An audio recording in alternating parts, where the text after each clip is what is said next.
Hello and welcome back to Global War 1936 and Operation Underworld. This is the start of turn 6 for Germany. And we are going to declare war on Poland, and only Poland for now. So that as a result of that, the British and the French will both receive a D12 die roll for an income increase. And if either of them reach their wartime income, then they have the option to declare war on us in return. So, of course, actually, I need to back up a little bit. So before we declare war on Poland, we signed the Molotov-Ribbentrop Pact with the Soviet Union. Okay, so, and this does a couple of things. One, I can show you on the income chart here. It boosts our income per turn by 5 while this treaty is in effect, and gives the Soviet Union a bonus of 3 income, but it also gives the Soviets one other bonus, and that is an extra tech roll. So they will receive the $3 plus an extra tech roll on their turn coming up here next. All right, so with the signing of the Molotov-Ribbentrop Pact, what it does for us as Germany is it allows us to be able to declare war on Poland. We could declare war on Poland without the Molotov-Ribbentrop Pact, but that would result in 2 D12 die rolls for France and Britain instead of just 1. So the likelihood of reaching their wartime income decreases. And the other caveat to that is that we are allowed to take West Poland, Donetsk, and Warsaw, while the Soviets get the opportunity to take over all of Eastern Poland without declaring war, or without having to declare war on a major power. So, so there's a couple of outcomes here with this, right? So if we do end up going to war with Great Britain, any territory that is left over that's still in Polish hands would actually align with Britain, and those troops would become British, and the territory would become British. The Soviet Union would still be allowed to declare war on Poland and take the 3 eastern territories without formally having an official declaration of war against Britain.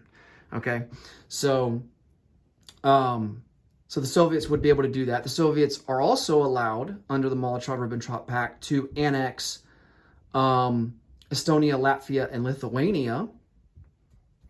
All right. And they are allowed to annex Bessarabia there, which borders Western Ukraine and central Romania.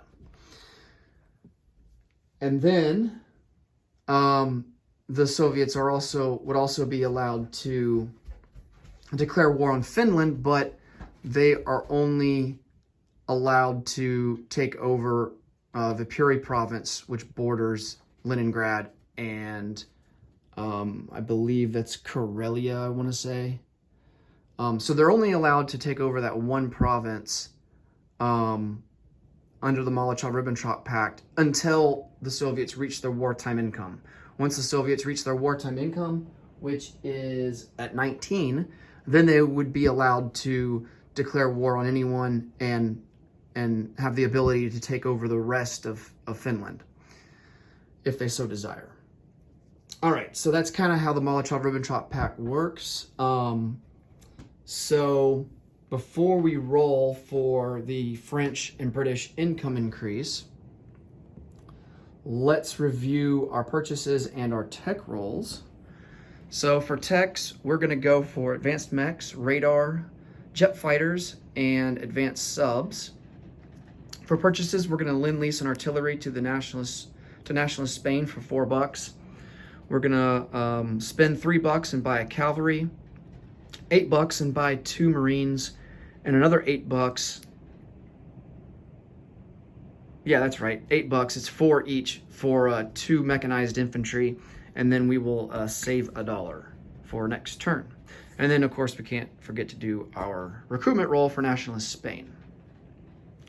All right, let's go ahead and do the income increases here for France and Britain. Let's see if they will get the ability to declare war on us for declaring war on Poland. All right, so here's, well, let's do France first. France will be the blue die here.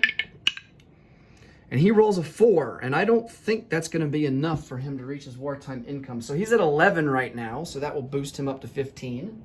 And his wartime income is 18, so he's not at his wartime income yet.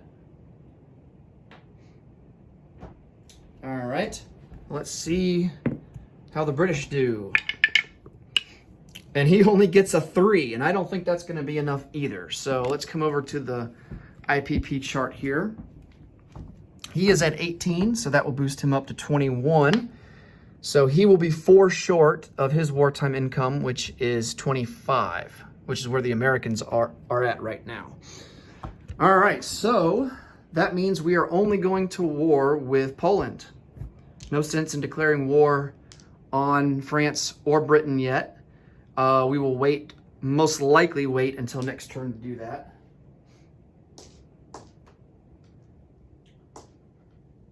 Okay. Before we go into Poland, let's resolve Nationalist Spain first. Let's just take a look and see if there's anything that we might want to do here. I'm thinking, how many infantry do we have? Let's see. We've got 5 infantry and 3 artillery.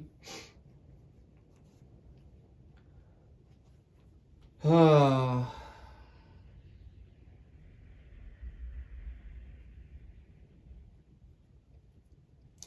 tell you what, let's bring 2 infantry and 2 artillery and take Basque Country.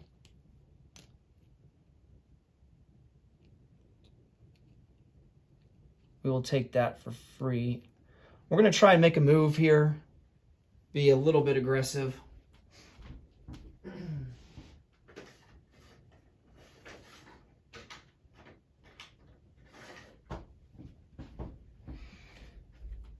And kind of put the ball in the court of Republican Spain with their forces in Madrid and see what they want to do there.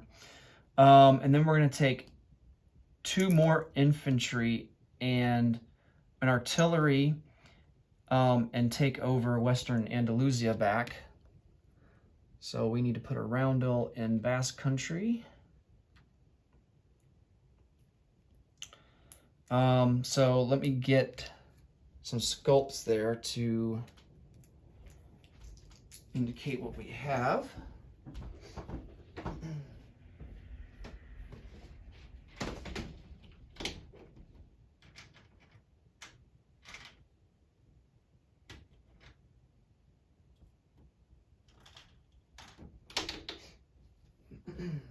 Okay, so that's 2 infantry in Western Andalusia along with an artillery. And then we do have 1 infantry left in Galicia and Leon. And then we also have a cavalry and a fighter. All right.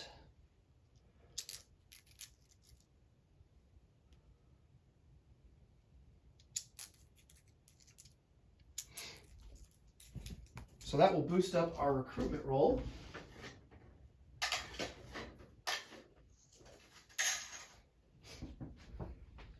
I think that's going to be all for combat and no non-combat to do. So let's do our recruitment roll and see what we get there. So now, since we've taken over 2 territories, we are now at a 5 or less. We just miss it with a 6. That's unfortunate. All right.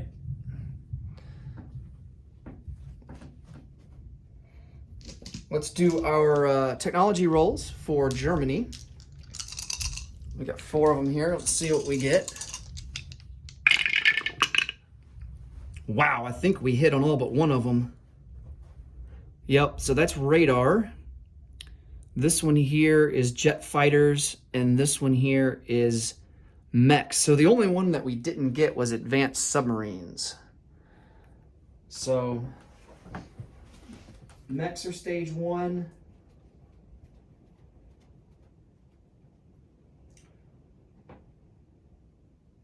Radar goes up to stage 2. And then jets, I believe, is going to be at stage 1 as well. All right. I will take that.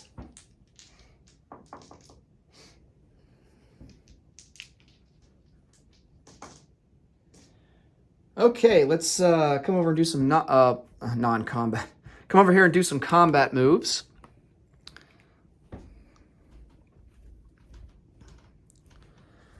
Okay, so all of the troops that are in Eastern Germany here are going to come over into West Poland. Now, we're not going to be able to take Warsaw this turn. We'll likely have to wait until next turn before we can take that. So we will hold off until then. So we're just going to focus on taking Donaslavsky and West Poland. West Poland will be attacked by a AAA, 4 motorized infantry, 4 artillery, and 2 regular infantry, a fighter and a tactical bomber. And then Donaslavsky will be attacked by 2 infantry, a cavalry, and a fighter, along with a medium bomber from Berlin.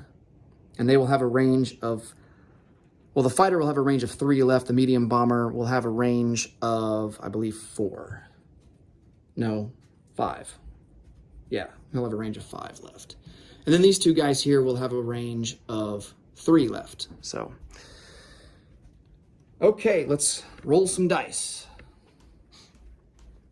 Oh yeah, we also have to attack his torpedo boat destroyer there in the Baltic Sea. So we need to roll for that as well. We're going to attack him with a destroyer, a torpedo boat destroyer, actually 2 torpedo boat destroyers,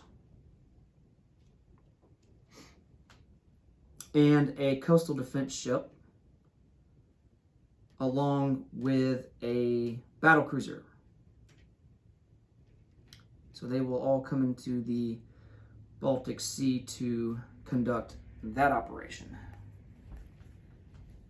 So let's resolve the naval battle first.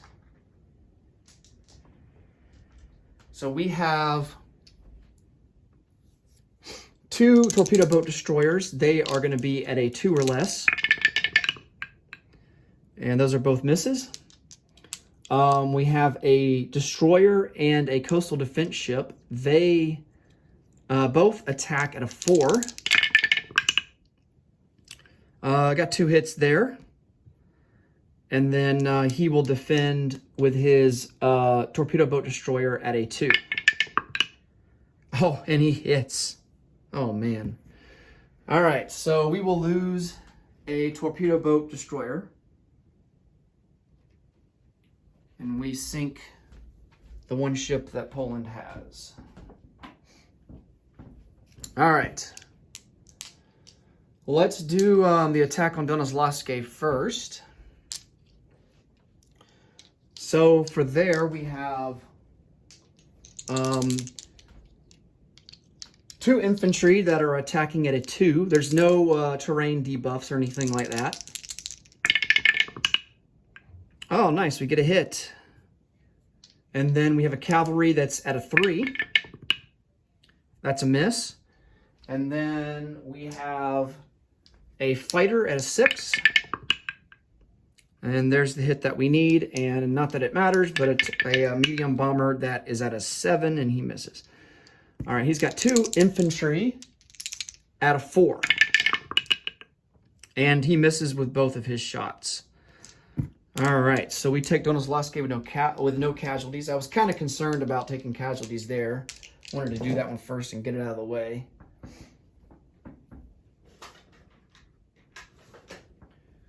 All right, so we take Donezlosky, and I'll mark that on the map.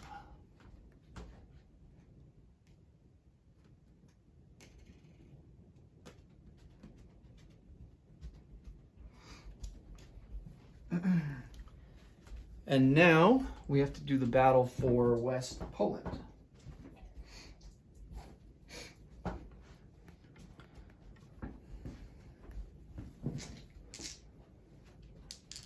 All right, so defending, he has 3 infantry and 1 cavalry.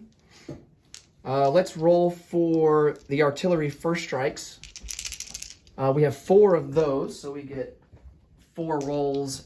No terrain penalties here, so we get 4 rolls. 4 rolls at 3. Oh, nice. We get 2 strikes. So that immediately wipes out 2 of his units. He's going to lose the cavalry and an infantry. That will leave him with 2 infantry left.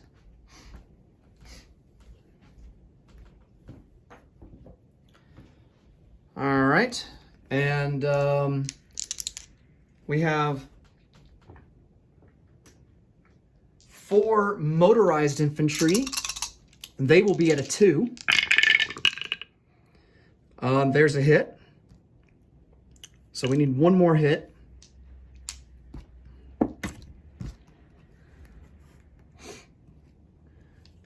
And we have 2 infantry that are boosted to a 3 because they're paired with the artillery. Ah, yes, and there's our final hit. And then he has 2 infantry at a 4. And he does get a hit. And we will take an infantry as a casualty. But all in all, not bad. Not bad at all. That whole invasion, we only lost 1 infantry, so I will take that.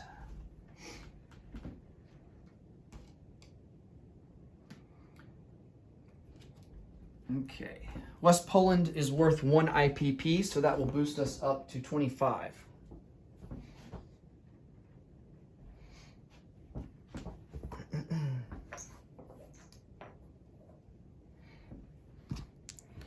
Okay.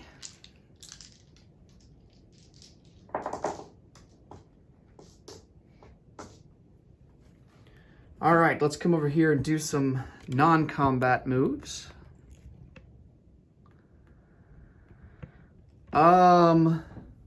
We got to take our planes back.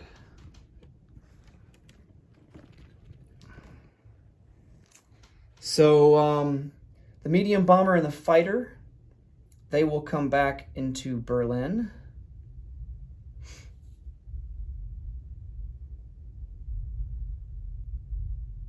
Actually, you know what? I'm going to take them to Bavaria instead. And then the fighter and the tactical bomber, they will go into West Germany. And then we'll send a fighter that's in West Germany over to East Germany. And then, of course, all of these guys move up into West Poland. And that was during the combat phase, of course. Okay.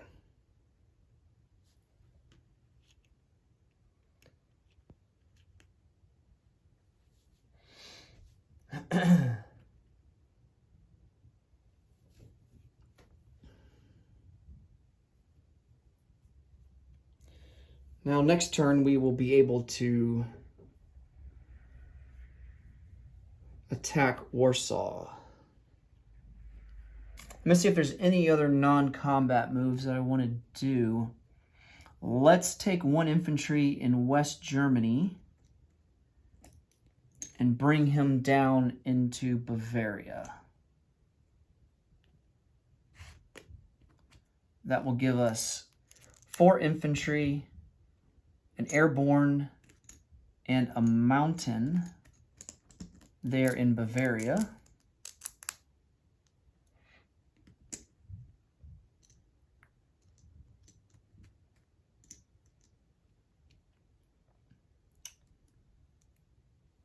And then we have just 2 infantry in West Germany. Okay.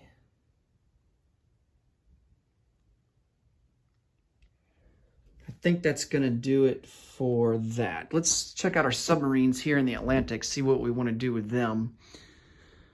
The British and the French have some escort duty operations going on here.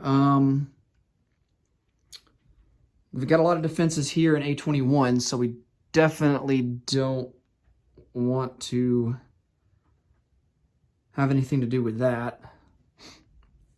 I'll tell you what.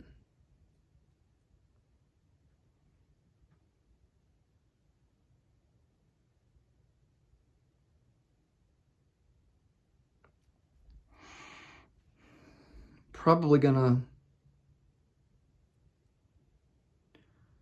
Our best bet's probably going to be over here and up in here. Let's move these 2 submarines up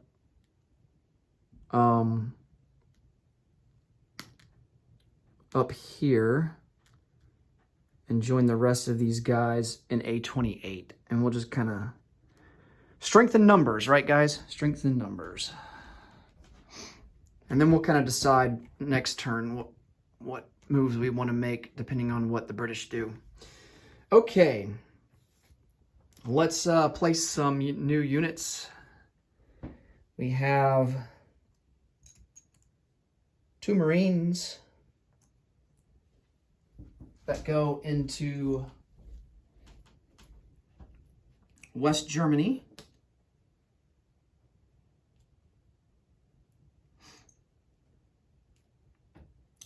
Oh yeah, let's move this troop transport into A11, and he will go into port there in A11. Cavalry is going to go into Bohemia, and then these 2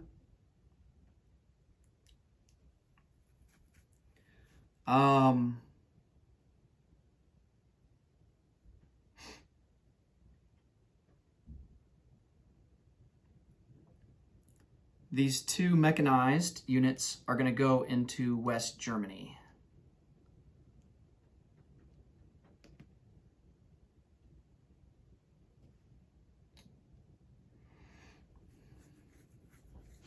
And then, of course, we've got our Lend-Lease, and that will be delivered into Galicia and Leon.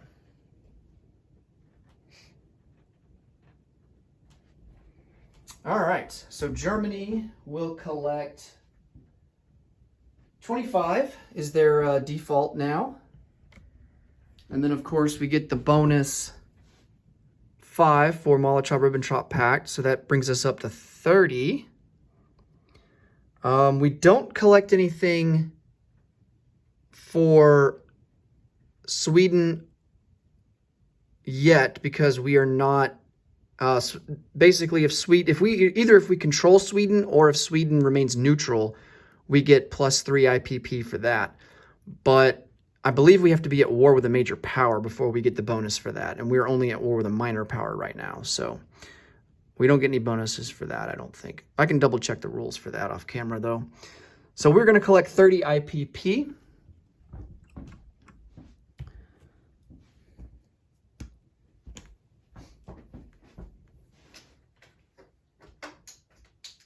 And they will have 31 to spend for next turn.